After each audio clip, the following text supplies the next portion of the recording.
우리 친구들 말씀 외울 준비됐어? Hey, 우리 친구들 말씀 외울 준비됐어? 하나님이 그 아들을 세상에 보내신 것은 세상을 심판하려 하심이 아니요 그로 말미암아 세상이 구원을 받게 하려 하심이라 요한복음 3장 17절 하나님이 그 아들을 세상에 보내신 것은 세상을 심판하려 하심이 아니요 그로 말미암아 세상이 구원을 받게 하려 하심이라 요한복음 3장 17절 하나님이 그 아들을 세상에 보내신 것은 세상을 심판하려 하심이 아니요 그로 말미암아 세상이 구원을 받게 하려 하심이라 요한복음 3장 17절 하나님이 그 아들을 세상에 보내신 것은 세상을 심판하려 하심이 아니요 그로 말미암아 세상이 구원을 받게 하려 하심이라 요한복음 3장 17절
오늘 말씀은 지난주 말씀 이사야 49장 전반부되는 말씀을 통해서 다시 한번 우리 향한 하나님의 사랑을 깨닫는 된 시간 되기를 축원합니다. 지난주 우리 하나님이 저희들을 손바닥에 새겼다 그랬습니다. 오늘 저녁 때는 이사야서를 통해 주시는 하나님의 사랑, 우리를 향한 하나님의 관심, 우리 얼마큼 주님께서 귀한 여기신가 말씀을 통해서 깨닫는 복된 시간 되기를 축원합니다. 미국 버클리 대학의 연구팀이 쥐를 가지고 재미있는 실험을 했습니다. 한 곳에는 쥐 한 마리를 놓고 맛있는 음식을 주면서 풍성한 음식을 주면서 길렀어요. 또 한쪽에는 쥐 5마리를 모아놓고 또 풍족한 음식을 주면서 자라게 했습니다. 또 한 곳에는 주인이 직접 먹이를 주면서 그리고 사랑한다, 이쁘다, 참 귀엽다 관심을 가지고 칭찬하고 이뻐하면서 또 어떤 때는 노래까지 불러주면서 주에 대한 지극한 관심과 사랑을 쏟으면서 길렀어요. 그런데 이 새 결과물이 어떻게 나타나느냐, 한 마리를 놓고 키웠던 그 쥐는 약 600여일 살다가 죽었습니다. 5마리가 함께 어울려 살도록 한 곳에서는 5마리 쥐들이 약 700일 살다가 죽었습니다. 그런데 주인이 노래를 불러주면서 이뻐하고 칭찬하고 직접 먹이를 주면서 길렀던 쥐는 920여일을 살다가 죽었습니다. 생명이 어떤 쥐가 더 오래 갔느냐, 주인의 관심과 사랑과 그리고 듬뿍 담긴 쥐가 수명이 연장이 되고 가장 오래 살았다는 것입니다. 또 과학자들은 이번에는 식물을 가지고 실험을 했어요. 가끔 TV에도 나오죠. 장미꽃을 놓고 장미꽃이 이쁘다 자꾸 말해주면서 그리고 사랑하는 마음으로 다가가서 칭찬도 해주고 그러자 그 장미꽃이 어떤 장미꽃보다도 색깔을 예쁘게 피우고 향기도 진하게 풍기면서 아주 오랫동안 장미꽃이 살았다는 것입니다. 또 전에 제가 한번 영상도 보여줬는데요. 밥을 해놓고 그걸 놓고서는 두 공기를 놓고 한 공기에다가는 이쁘다 계속 밥을 해줬더니 이 밥이 하루가 이틀이 지나도 곰팡이가 안 서는 거예요. 그런데 미용하고 자꾸 넣어놓으면 이렇게 못생긴 하면서 막 이 밥에다가 계속 저절 부으니까 그 밥이 글쎄 하루 만에 곰팡이가 피고 다 식어버렸다는 거예요. 의식이 없는 것들조차도 관심과 사랑이 깃들게 되면 그것도 이뻐지고 또 생명도 길어지고 오래가는 것을 볼 수가 있습니다.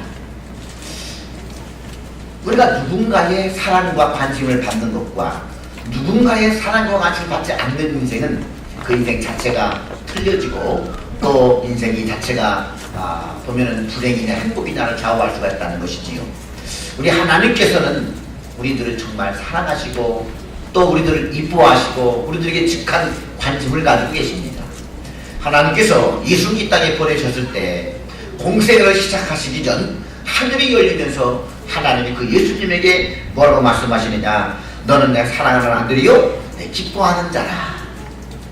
공생을 시작하는 예수님에게 하나님은 내 사랑하는 자라, 내 기뻐하는 자라 칭찬하고 관심을 가지셨습니다. 예수님은 그 힘으로 그 어려운 공생애를 다 참으시고 십자가까지 참으시면서 고난을 감당해 주신 것을 볼 수가 있습니다. 마찬가지입니다. 우리 인생도 내가 정말 하나님의 관심과 사랑의 대상이라는 사실을 깨닫는 순간 우리 인생도 꽃처럼 피어나고 향기가 나고 아름답고 행복한 인생이 될 줄로 믿습니다. 지난주는 하나님 말씀했어요. 너는 내 손바닥에 색이었다. 그 증거가 예수님의 십자가였습니다. 오늘 말씀에서 하나님께서 또 우리들에게 사랑을 고백하십니다. 너는 나의 존귀한 자다. 나의 보배로운 자다. 내가 너를 사랑한다라고 재차 말씀하여 주십니다. 오늘 말씀을 통해서 다시 한번 하나님의 사랑이 우리 모두를 감싸는 복된 시간 되기를 주님의 이름으로 축원합니다. 실제로 하나님은 나를 택하셨습니다. 이 땅에 나를 존재케 해주신 분은 하나님이시다라는 것입니다. 제가 한 번은 우리 어머니께 그런 질문을 했어요. 엄마, 왜 나셨나요? 이렇게 말했던 것은 내가 기분이 좋아서 물어본 것이 아니라 학교 가서 아이들과 다툼이 있었는데 내가 키가 작다고 지방울이다 막 이렇게 놀리고 뭐 가방도 끌린다 막 이러면서 나도 가방 들으면 틀리는 줄 알아요. 근데 굳이 그것을 이야기할 필요는 없는 것입니다. 또 뭐 새우눈이다. 저도 눈 떠도 안 보이는 줄 알아요. 아무리 떠도 잘 눈이 떠지지가 않습니다. 뭐 신체의 특징을 잡아서 새우눈이다, 지방이다, 가방끈이다. 그래서 저도 자존심이 있잖아요. 그래서 주먹을 수두둑 막 했더니 아니야 친구가 딱 멱살을 잡아 드니까요. 제가 그냥 땅에서 발이 떨어지면서 발버둥 치는 거예요. 한 주먹 꺼내도 안 되게 까불기는 하면서 치는 거예요. 얼마나 제 자존심 상했던지요. 그날 울면서 집에서 어머니가 따져 물었어요. 어머니 왜 저를 낳으셨나요? 그 말 뜻은 낳으려면 좀 집 좀 기드럽게 낳지 왜 요 모양 요꼴로 낳느냐 그런 말이었어요. 그러자 우리 어머니가 뭐에 대답하지 아십니까? 나도 너 같은 애 낳고 싶지 않았다. 조금 공부하면 좀 길게 빼고 싶었다는 얘기죠. 근데 왜 너 같은 애가 나왔냐 그거예요. 저는 그래서 무척 실망과 좌절을 가지게 되었어요. 그런데 제가 하나님을 알고 성경을 배우고 나니까 하나님이 저를 존재케 했더라. 어머님이 저를 낳은 것이 아니라 하나님께서 부모님이 몸을 통해서 이 땅에 존재케 하셨다. 할렐루야. 하나님이 저를 그렇게 만드셨더라고요. 할렐루야. 그 무언가 하나님은 저를 이렇게 만드는데도 뜻이 있고 목적이 있다는 얘기지요. 어떤 풀은 자그맣게, 어떤 나무는 길게, 어떤 곳은 이렇게 이쁜 보랏빛 색깔로, 어떤 곳은 흰색깔로 다 만든 모양과 크기와 조건이 다릅니다. 거기에 다 뜻이 있고 목적이 있는 것처럼. 할렐루야. 어느 집에서나 큰 그릇이 있고 작은 것이 있는 것처럼 또 비교해 보더라도 나사가 있고 볼트가 있고 수많은 부품들이 있는 것처럼 하나님께서는 이 땅에 저를 태어나게 하실 때 뭔가 조그맣고 이렇게 만들어 내셨지만 거기에 분명한 뜻이 있고 목적이 있고 승모가 있다는 사실을 알게 되었습니다. 오늘 말씀은 하나님 말씀하십니다. 여호와께서 태어난 나를 부르셨고 내 어머니 복중에서부터 내 이름을 기억하셨으며 태에서부터 나를 부르셨다. 그렇게 말하고 있습니다. 그런데 예레미야서 1장 5절에 보게 되니까 뭐라고 나오느냐, 내가 너를 복중에 짓기 전에 너를 알았다 그랬습니다. 부모님이 만나기 전부터, 나를 어머니 뱃속에 짓기 전부터 하나님은 나를 알았고 택하셨고 이름을 불렀다는 것입니다. 할렐루야. 그만큼 나는 소중한 존재요, 귀중한 존재요. 나는 하나님이 그렇게 예정하시고 뜻 가운데 이 땅에 나게 하신 유일한 하나밖에 없는 존재라는 사실입니다. 할렐루야. 왜 이사야를 통해서 이렇게 우리들에게 말씀하여 주시는 것입니까? 지난주 말씀처럼 너를 낳은 부모도 너를 잊을지라도 나는 잊지 아니했다. 내가 너를 내 손바닥에 새겼다. 손바닥에 새겨 넣을 정도가 아니라 하나님께서는 내가 태에 짓기 전부터, 내가 부모님께서 나오기 전부터 나를 알았고 내 이름을 불렀고 나를 그토록 관심을 가지고 사랑하여 주셨다는 것입니다. 현재 내 모습이 어떤 형편이든지 간에 하나님은 나를 알았다는 거예요. 얼마 전에 한 드라마를 보니까 여자아이가 자존감이 없어요. 부모님도 별로 이렇게 좋은 배경이 아니고 또 가정에서도 별로 이렇게 인정과 칭찬을 받지 못해요. 누구 앞에 서기를 자신 없어 합니다. 또 직장에 가도 면접에 떨어지게 되고 또 생긴 여자도 생긴 게 그렇게 잘 나지도 못했어요. 그래서 어느 날 한 형제를 만납니다. 고향 친구였어요. 그런데 자꾸 만나면서 그 친구가 뭐라고 얘기했느냐, 나 사실은 어릴 때부터 너를 좋아했어. 그 말 한마디에 이 여자아이가 흥분하기 시작해요. 언제부터? 어릴 때부터 내가 너를 알았다. 어릴 때부터 내가 너를 좋아했다. 그리고 지금까지 사는 너를 지켜보았다. 막 그 이야기에 이 여자아이가 무척 좋아하고 그리고 나 같은 아이를 지금까지 지켜보았다. 거기에 이 여자아이가 흥분하면서 기뻐하고 둘 사이가 좋은 관계로 맺어진 것을 보았습니다. 여러분, 우리 때도 그래. 이 세상에 갈 때 우리가 버린 존재같이 보여지죠. 그런데 하나님은 찾아와 뭐라고 말씀하느냐, 나는 너를 안다. 네가 뱃속에서 나올 때부터 내가 너를 안다. 아니, 내가 너를 어머니 뱃속에 짓기 전부터 내가 너를 알았고 택하였고 네 이름을 내가 불렀다. 할렐루야. 지금까지 나 혼자인 줄 알았는데 하나님이 엄마 뱃속에 있을 때부터 나를 알았다는 거예요. 아니, 짓기 전부터 나를 관심 가지고 보셨다는 것입니다. 할렐루야. 그만큼 하나는 존재는 귀중하고 소중하다는 것입니다. 그런데 하나님은 왜 그럼 우리를 그동안 그토록 내버려 두셨는가? 고아처럼 내버려 두셨을까요? 그것은 하나님의 사랑의 또 하나의 사랑의 방법이라는 것입니다. 하나님은 사랑하는 자녀를 훈련하시고 교육을 하십니다. 부모가 사랑하는 자녀를 학교도 보내고 가르치고 교육하는 것처럼 하나님은 우리를 세상이라는 학교 속에서 우리를 가르치고 연단하시고 훈련하시고 교육하기를 원하셨다는 것입니다. 오늘 2절 말씀에도 이렇게 말하고 있습니다. 내 입을 날카로운 칼같이 만드시고 나를 그의 손끝을 숨기시며 나를 갈고 닦아 화살로 만드사 그의 화살통에 감추셨다. 나를 칼로 만드셨고 나를 마동한 갈고 닦은 화살촉으로 만드셨다. 이 속에는 무엇이 내포되어져 있습니까? 이 칼과 화살은 궁사 또는 무사가 쓰면은 좋은 무기가 됩니다. 하나님은 나를 날카로운 칼로 만드셔서 칼집에 꽂아 놓으셨고, 그리고 아주 잘 각져진 화살로 만들어서 전통에 숨겨 놓으시고 하나님이 목적에 따라 쓰고자 하셨다는 것이지요. 자, 여기서 칼과 화살, 이것은 하루아침에 만들어지는 것은 아닙니다. 칼이 어떤 과정 속에서 만들어집니까? 무쇠덩어리를 가져다가 불 속에다가 달굽니다. 빨갛게 달구어진 무쇠덩어리를 대장장이가 망치로 두드리기 시작합니다. 참을 두드려서 칼 모양으로 넓게 만들어냅니다.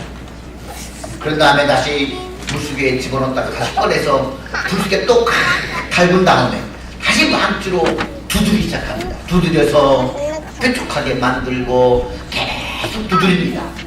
그러다가 다시 물속에 집어넣어서 쉽게 만든 다음 공기를 다 빼내고 아주 강성의 철로 만든 다음 다시 불속에 집어넣어서 빨갛게 달궈지면 다시 망치로 두드리기 시작합니다. 이 작업을 당금질 작업이라 그래요. 계속 불속에 집어넣어서 달군 다음 망치를 때리고 찬물에 집어넣어 식히고 다시 달구어 또 한 다음에 망치를 두드리고 이 수없는 작업을 통해서 형편없는 철을 칼 같은 철로 만들고 나중에 칼 모양을 만든 다음에 숫돌에 갈아서 나루를 세우고 그리고는 자루를 접착시켜서 보급을 만들어 내는 것입니다. 한 칸이 만들어지기까지 많은 당금질의 작업을 하는 것처럼 하나님 우리를 잘 드는 칼을 만들기 위해서 하나님이 쓰고자 하는 인물을 만들기 위해서 많은 환난과 또 아픔과 연단을 통해서 우리를 교육하시고 우리를 갈고 닦는다는 사실입니다. 이 사실을 우리는 연단이다, 이 사실 우리는 하나님의 훈련이다, 이런 표현들을 씁니다. 성경에 보니까 야곱도 그런 훈련을 받았습니다. 야곱도 20년 동안이나 받다가 외곽촌 밑에서 수없이 사람들 통해서 훈련을 받고 연단을 받은 다음에 이스라엘로 변화가 됩니다. 나중에 고집이 꺾이지 않자 하나님은 그와 맞서서 싸워주시면서까지 그의 내면의 악한 것들을 뽑아내시고 그의 이름을 이스라엘로 변화시켜 주시면서 하나님이 야곱을 믿음의 조상으로 세워나가는 걸 볼 수가 있습니다. 요셉도 어린 시절 아버지 야곱이 입혀주는 채석을 사랑만 받고 자랐습니다.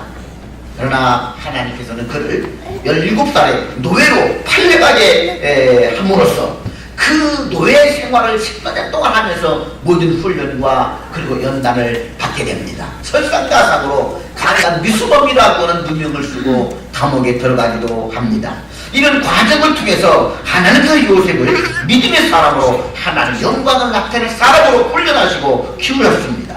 그리고 그의 나이 30살 때에 에돔의 총리로 세우시고 수많은 생명을 구원하는 하나님의 생명 역사의 것을 사용하여 주십니다. 그렇습니다. 우리 하나님은 택하신 자녀들을 고난의 풀무 속에 넣어서 단련하시는 분이십니다. 이 엄청난 고난의 풀무에서 한 가지 깨달은 것이 있었습니다. 나의 가는 길을 오직 그가 하시나니 그가 나를 단련하신 후에는 내가 천금같이 나오리라. 할렐루야. 우리도 지난 한 해를 살아오면서 제가 여러분들이 낸 그런 감사 제목들 또 그런 이런 여러분들의 생활을 쭉 제가 생각해 보니까 참 많은 연단 중에 지난 한 해를 살아온 분들이 많이 있었습니다.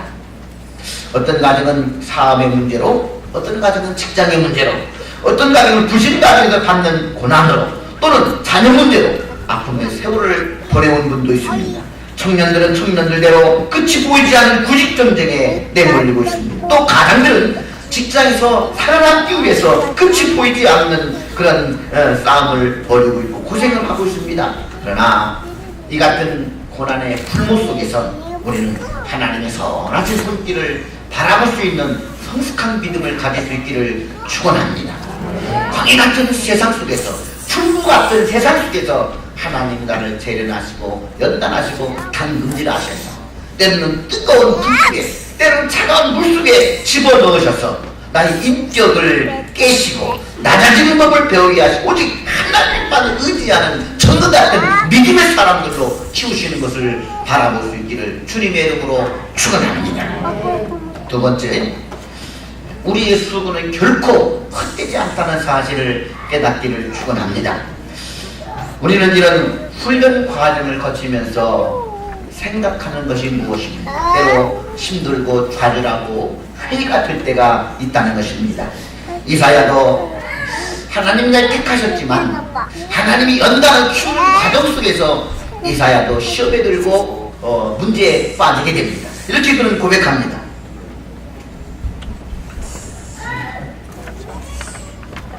내가 말하기를 내가 헛되이 수고하였으며 무익하게 공연히 내 힘을 다하였다 하였도다. 4절 한번 같이 읽어봅니다. 시작. 그러나 나는 말하기를 내가 헛되이 수고하였으며 무익하게 공연히 내 힘을 다하였다 하였도다. 이 말이 무슨 얘기입니까? 사람이 주님 앞에 헌신하고 충성하다가도 그런 생각이 듭니다. 지난 1년 동안 내가 열심히 봉사하고 헌신했는데 남는 게 무엇인가? 뭐 사업이라도 좀 잘 풀리고 뭐 직장에서라도 좀 일이 잘 풀리고 자녀들이라도 좀 잘 되고 막 이렇게 하면은 헌신과 충성한 보람이 있을 것인데 그렇게 헌신하고 충성하고 수고했는데도 불구하고 형편이 나아진 것이 없고 여전히 연단 중에 있다고 한다면 이런 생각을 가지게 돼요. 그리고 비교하기 시작합니다. 예수 믿지 않는 사람도 나보다 잘 되는 것 같이 보여집니다. 또 교회 내에서도 나같이 헌신하지 않는 사람들도 또 그럭저럭 생활을 잘 하고 있는 것처럼 보여집니다. 내가 굳이 이렇게 헌신할 필요 있는가? 내가 굳이 이렇게 독특하게 주님 앞에 믿음 생활할 필요가 있는가? 이런 생각을 하게 된다는 것입니다. 특별히 차량봉사로 또 찬양대원으로 주일학교 교사로 주방봉사로 또 목자로 전도대원으로 또 반주와 찬양으로 매주 봉사한다는 것이 그렇게 쉬운 일은 아닙니다. 때로 귀찮고 힘이 들 때가 있습니다. 특별히 누가 알아주는 것도 아니고 오히려 하다가 일하다 보면은 사람들도 오해도 받고 또 말만 듣기도 합니다. 이때 공연히 내가 힘만 빼고 헛되이 술고한 것 같다 그런 생각이 밀려옵니다. 그래서 자원하는 마음으로 기쁨을 시작했다가 나중에는 중간에 그만두는 경우들이 종종 생깁니다. 이사야도 그랬어요. 그러다가 이사야가 깨달은 것이 무엇입니까? 참으로 나에 대한 판단이 여호와께 있고 나의 보응이 하나님께 있느니라. 할렐루야. 이사야가 그런 중에 깨달은 것이 있어요. 그래, 내가 사람의 칭찬을 구했구나. 내가 사람들로부터 영광을 구했구나.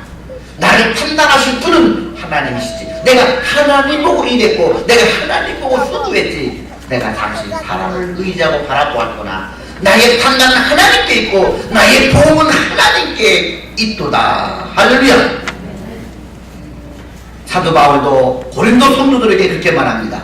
그러므로 내 사랑하는 형제들아, 견고함에 흔들리지 말며 항상 주의 일에 더욱 힘쓰는 자들이 되라. 이는 너희 수고가 주원에서 헛되지 않은 줄을 알미니라. 내가 사람에게 수고했다면 사람의 칭찬과 보상을 바라야 되겠지만 내가 하나님 앞에 헌신하고 충성했다고 한다면 내가 하나님 앞에 반드시 받을 보상이 있구나. 내가 흔들리지 말아야 되겠다. 내가 견고해야 되겠다. 할렐루야. 때로는 힘들지만 하나님이 반드시 나는 알을 때가 있고 나를 높이 세우실 때가 있고 하나님이 영광을 받으실 때가 있겠구나. 반드시 30배, 60배, 100배로 축복하여 주실 것을 믿습니다. 이사야서는 이런 고백을 오늘 말씀에서 하고 있습니다. 우리들도 이사야와 같은 연단과 훈련을 받을 때 낙심하고 절망하지 말고 하나님의 소망, 하나님의 축복을 바라볼 수 있기를 주님의 이름으로 축원합니다.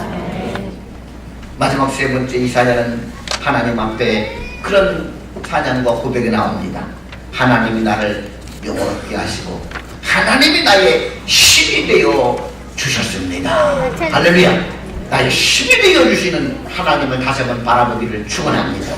오늘 본문 이사야는 하나님 사랑을 깨닫고 고백합니다. 내가 여호와 보시기에 영원하게 되었도다. 나의 하나님 나의 힘이 되셨도다. 처음에는 공연에 10만 빼고 나의 수고가 헛되다는 생각이 들었지만 결국 그런 생각이 잘못되었다는 것을 이사야는 깨닫고 하나님 보시기에 내가 얼마나 존귀한 존재인지를 깨닫게 됩니다. 우리는 하나님 보시기에 소중한 사람입니다. 하나님의 부르심을 받고 훈련받는 사람들은 하나님이 보시기에 보배롭고 존귀한 사람들입니다. 하나님이 우리의 힘이 되어줍니다. 하나님은 얼마나 보배롭고 존귀한 자로 여겼으면 자기 외아들을 보내서 우리를 위해서 십자가에 죽게까지 하시겠습니까? 우리를 값으로 따지면 예수님 짤이라는 것입니다. 이거 얼마요? 물어요. 그럼 100원입니다. 그러면 이걸 사가지고 친구들 보이면 야, 너 얼마 주고 샀니? 그 얼마짜리냐? 이렇게 물어요. 그들이 나 이거 100원짜리야. 싸게 주고 샀네. 아, 이거 10,000원짜리. 좀 비싸게 주고 샀네. 그런데 옆 사람 보고 한번 물어봅시다. 당신 얼마짜리요? 시작. 우리는 얼마짜리입니까? 우리는 예수님짜리라는 거예요. 할렐루야. 예수님이 자기 목숨을 주고 우리를 샀다는 거예요. 멸망받을 우리를 예수님 자기 목숨을 던지고 하나님의 자녀로 삼았다는 것입니다. 우리는 예수님 짤이라는 거예요. 이사야가 이것을 발견합니다. 하나님이 나를 태에서부터 부르시고 나를 엄마 뱃속에 치기 전부터 내 이름을 아신 주님께서는 때가 돼서 나를 독생자까지 주시면서 나를 구원하여 주셨고 나를 하나님의 자녀 삼아 주셨다. 나는 예수님 짤이구나. 할렐루야. 그런데 내 존재가 얼마나 귀한가, 내가 얼마나 소중한가를 그런 깨닫게 되는 것입니다. 할렐루야. 저는 여러분들이 이 하나님의 눈으로 여러분들을 바라볼 수 있기를 주님의 이름으로 축원합니다. 나는 정말 소중한 사람이구나. 나는 정말 하나님이 보배고 존귀한 자로 보시는구나. 이런 삶의 고백이 여러분들 심령 가운데 울려 퍼지기를 주님의 이름으로 축원합니다. 우리 당신은 소중한 사람이라는 찬양을 앞장 불러보겠습니다. 당신은 소중한 사람, 당신은 존귀한 사람, 세상에 하나뿐인 당신은 너무나도 소중한 사람, 그런 당신을 사랑해요. 그런 당신을 축복해요. 사랑받기에 합당한 당신을 주의 이름으로 사랑합니다. 옆사람 보면 한번 해봅니다. 당신은 소중한 사람, 당신은 존귀한 사람, 이 세상에 하나뿐인 당신은 내게 너무나도 소중한 사람. 할렐루야. 우리는 모두 존귀하고 보배롭고 존귀한 사람들입니다. 요즘 우리 예수 믿는 사람들 중에 자기 정체성을 잃어버리고 사는 사람들이 너무나 많습니다. 스스로도 자기를 보면서 못났다. 너는 왜 이렇게 제대로 하는 게 없니? 너는 이렇게 찌질이 못났니? 자기 너무 깎아내리는 사람들이 많습니다. 자기 자신에 대해서 정체성이 없는 사람들은 또 자기 자식을 볼 때도 그래요. 야, 너는 이렇게 누구 닮아서 그러냐? 내가 눈이 삐었지. 네 아빠 같은 사람 만나가지고 내가 너 같은 애를 낳다니. 자기 못난 것뿐만 절망하는 것이 아니라 자기 닮은, 자기 남편 닮은, 자기 아내 닮은 자식을 보면서도 좌절하고 소망을 잃어버리는 부모들도 많아요. 또 부모님을 바라보면서 나는 왜 저런 부모를 만나서 내가 왜 이모니 꼴이 되었지? 왜 우리는 자꾸 실망하는지 모릅니다. 그런데 여러분, 우리 한 사람 한 사람 하나님이 보시기에 소중하고 존귀한 사람들입니다. 그 속에 하나님의 형상이 있는 존재들입니다. 사람들의 눈에 아주 형편없이 보이는 사람일지라도 그들은 모두 하나님 보시기에 존귀한 사람들입니다.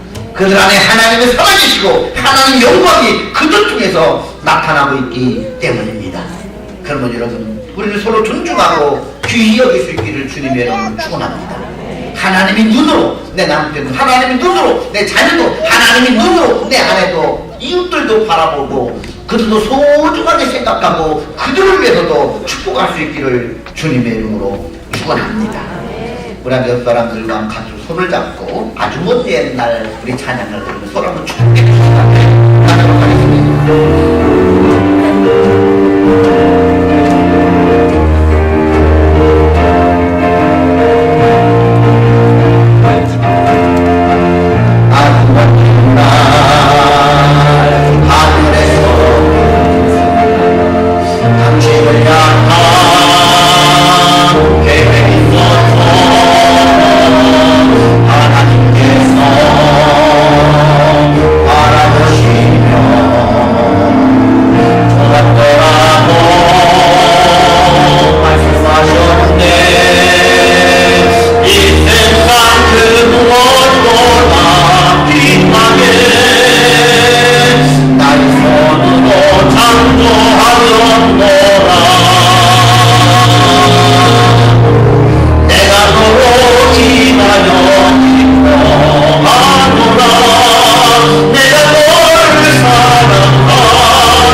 또 열심히 노력해도 내가 주님 앞에 별 충성스럽게 보이질 않아요. 어떻게 건데요? 이러다가 내가 구원이라도 받을라나 모르겠어요. 이렇게 하더라고요.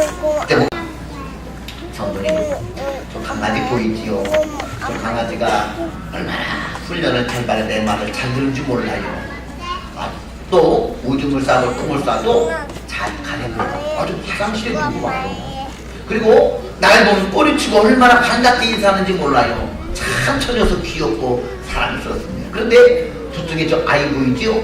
저 녀석은 똥도 싸고 오줌도 싸고 얼마나 소리치고 불량하게 뛰어다니든지 날마다 아래층에서 막 티끌딱 올라오기도 합니다. 내 말도 지지부지하게 잘 안 듣고 말씀만 부립니다. 그런데 내가 이 재산을 나중에 누구에게 물려줄까요? 내가 이빨을 강아지에게 물려줄까요? 좀 말씀 부르지만 저는 뭐 아들에게 물려줄까요? 마찬가지입니다. 예수님께서 성도님을 위해서 십자가의 피 흘려 죽으심으로 하나님이 자녀 삼아주셨습니다. 우리가 보기에 내 자신이 보기에 좀 부족하긴 한데도 우리는 하나님 나라를 상속받습니다. 하나님은 그런데 불구하고 성도님을 사랑하고 성도님을 귀하고 존귀롭게 여기십니다.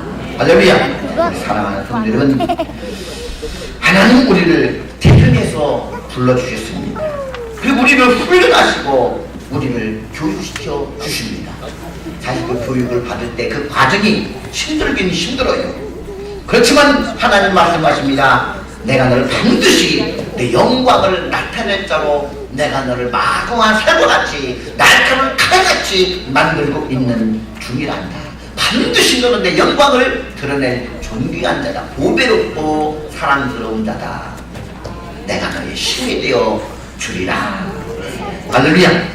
아직 구원받지 못한 가족들 때문에 낭망하십니까? 반드시 하나님 가족들도 구원하여 주실 줄로 믿습니다. 여러분의 사업, 여러분 직장이면 자녀도 하나님 반드시 책임져 주실 줄로 믿습니다. 대단히 하늘이 노래하고 땅도 기뻐할 것입니다. 올 한해 이 하나님 놀라운 계획을 바라보면서 믿음으로 살아 승리하는 한 해가 되기를 다시 한번 주님의 이름으로 축원합니다. 기도합니다. 사랑과 은혜가 많으신 아버지 하나님, 우리를 사랑하시는 그 하나님의 사랑 깨닫게 하여 주옵소서. 온갖 미물들도 장미꽃도 주인의 사랑을 받으면 향기가 하나님께 나는 것처럼 내가 하나님의 사랑받은 존재하는 사실을 깨닫고 주님 앞에 기쁨으로 행복하게 사는 저들에게 축복하여 주옵소서. 예수님 이름으로 기도하옵나이다. 아멘.